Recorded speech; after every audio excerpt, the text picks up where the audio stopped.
That's right. Now, if you look beyond the oil, you'll see that the plates come together. The building blocks of land masses right at that area. It's the end of the fall line coming down the Mississippi right there. So you're going to see more and more earthquakes. Maybe in Mexico, down at the other end of that, you'll see earthquakes accelerate. If that oil ever depletes and you have a giant cavern underneath and the frigid ice water goes into that hot earth, you could have a major catastrophe. That could very well cause the splitting of the line all the way up to the Great Lakes. So it's theoretically possible. So the alleged move of the federal government that's slowly, ever so slowly moving some of their agencies to Denver, could this be a reason? I think the conclusion is the same. I don't know if they moved it because of this incident, but I think, for the last 40 or 50 years, they've been digging under the mountains. The entrance to the underground government center is in Culpeper, Virginia, and Warrenton, Virginia, right outside of Washington. They have streetcar lines running under those tunnels for government workers and government agencies. So that's been going on for 40 or 50 years. And all over the United States, states have been digging underground. We have one here in Richmond, Virginia, that was recently completed in the front lawn of Mr. Jefferson's state capitol. It's 27,000 square feet under the lawn, 57 feet down, and they called it a visitor's center. Spent $20 million to dig the hole. And that's being duplicated all over the United States right now. All states are doing that and putting their governments underground for what's coming. They know what's coming. Because it's... With what money? Yes, with the labor of the people. The dollar is collapsing. We expect the dollar to be totally collapsed by the end of this year. And God only knows what's going to happen. There's no precedent for that. There's nothing in history anywhere in the world that will equal what will happen once that occurs. And it need not happen. There's no reason for that to happen because all of the currencies in the world are backed by nothing. They're just pieces of paper. You could change all of it with a pencil and make everything right again. It's theoretically possible to do because there is no gold or precious metals or precious anything backing any of the currencies in the world. So it's a deliberate thing. I personally think that there is a plan to dump the paper and the coins for the debit monetary system that they've been working on for the last 30 years, 40 years, with barcodes and switch over to the debit. That's what I personally think. You know, Griff, when you tell people that we are turning into a fascist country, they'll look at you as if you were a conspiracy theorist. But all you need to do is to find the definition of the word fascism, which simply means that corporations have taken over. And my conversation with James Fox yesterday almost confirmed it. Instead of seeing military helicopters flying by and perhaps helping the Army Corps of Engineers, he's seen helicopters with the Chevron labels. It's almost as if the oil companies are taking over that area. Where is the government here to supersede what they're doing? As I said before, if BP is not able to control this, shouldn't the government come in and tell them to step aside and find their other resources, perhaps bring other companies to help? Well, I don't know that there are any other companies that have the technical expertise to do the job 1 mile down. I think BP probably has a monopoly on it. Who would you bring in, Mel?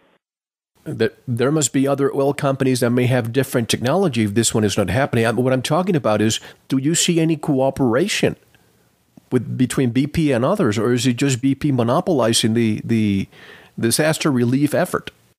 Well, I said publicly numerous times that I believe the American government with Obama and his criminals are fascist. We don't have a government. We don't have a central body as we did at one time in this country that has the interest of the people at heart. I don't trust the government. I don't trust corporations. I personally think that all of our efforts should be focused on self and family and the survival of self and family at this point. I don't think you're going to turn it around. A number of reasons for that, but I think we're way past the 11th hour. And just to be fair, I don't think that the Bush administration was any different. I mean, we can look at Katrina.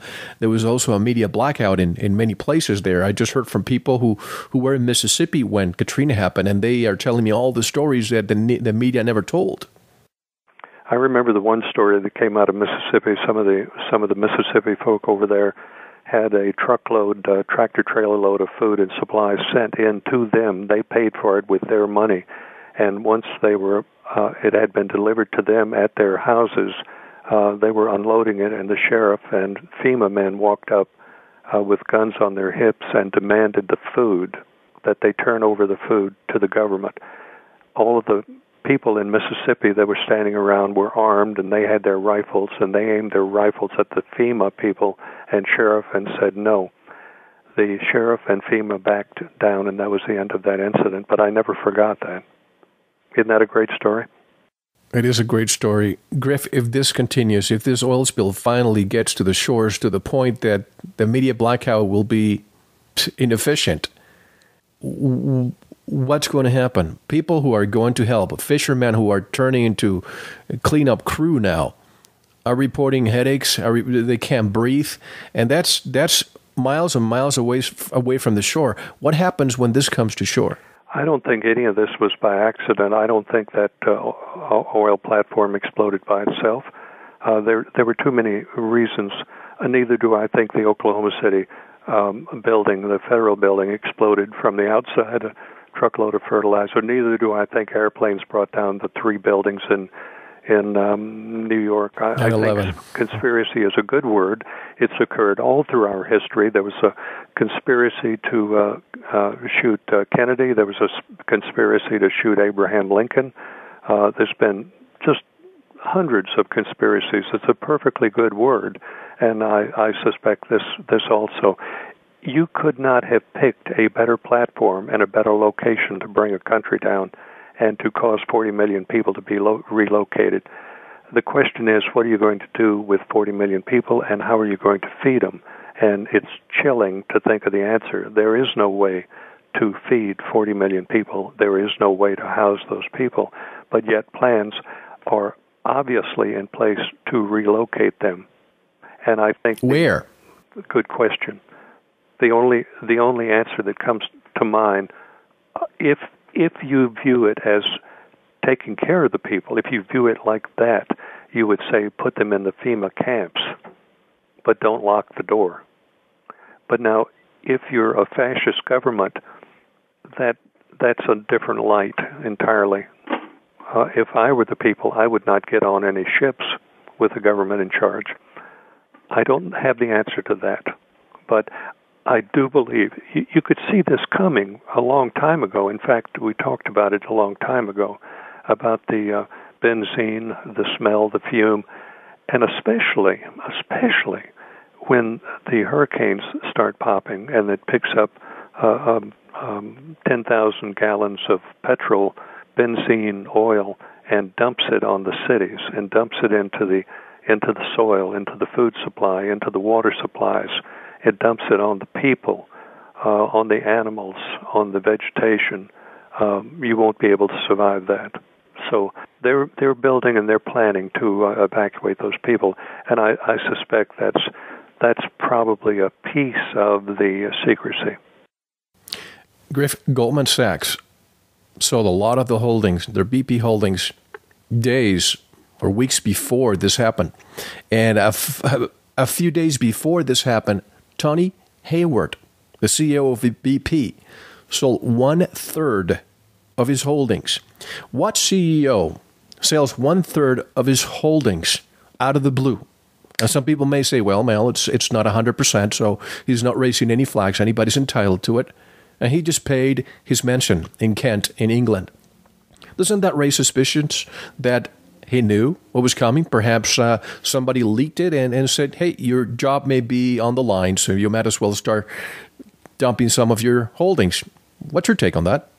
Well, the take is obvious, that he probably was told that this was scheduled to happen, and he got out as best he could with as little as he could convert. And of course, this is all speculation. But if we're seeing that these people, Goldman Sachs, the CEO of BP, sold these shares, they must have known that something was coming. The question in everybody's mind is, why?